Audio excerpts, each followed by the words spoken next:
Тэгэхээр сайн манайхан өнөөдөр бүгдээрээ Шинбаатар Хираратай танилцах гэж байна. Хирара бол Assassin. Тэгээ ер нь бол миний өмнө харж байсан Assassin-даас хамгийн төвөгтэй байж магадгүй. За тэгээд олон юм ялгүй шууд бичлэгэндээ орцгоё. За тэгэхээр Хирара нь мана юм уу энержи ашигладаггүй бөгөөд түүний цосны доор харагдаж байгаа дөрвөн дэвүүр шиг юмныхаа тусламжтайгаар скиллээ ашигладаг.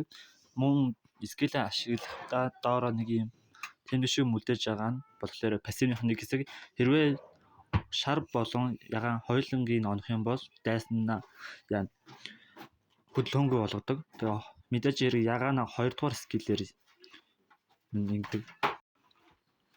Тэгээ пассивных бас нэг хэсэг бол 1 болон 2 дугаар скиллийг хооронд нийлүүлэх боломжтой. Энэ 2 дэвүүр ашиглаж байгааг харж байна.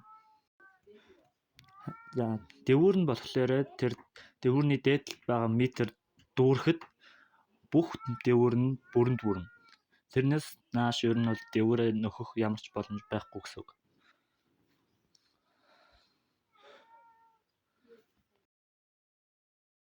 Харин Хирарагийн үлдний хувьд болохоор дэвүүрнийхээ дээд хэмжээг 6 болгож өсгөдөг. За тэгээ би ямар нэгэн юм дутуу үлдээсэн байж магадгүй болохоор пассивынх нь бүрэн тайлбарыг ингэж гаргаад ирээ. За тэгэхээр өнөөдрийн бичлэг таалагдсан гэж найдаж байна. Дараагийн бичлэг хүртэл баяртай.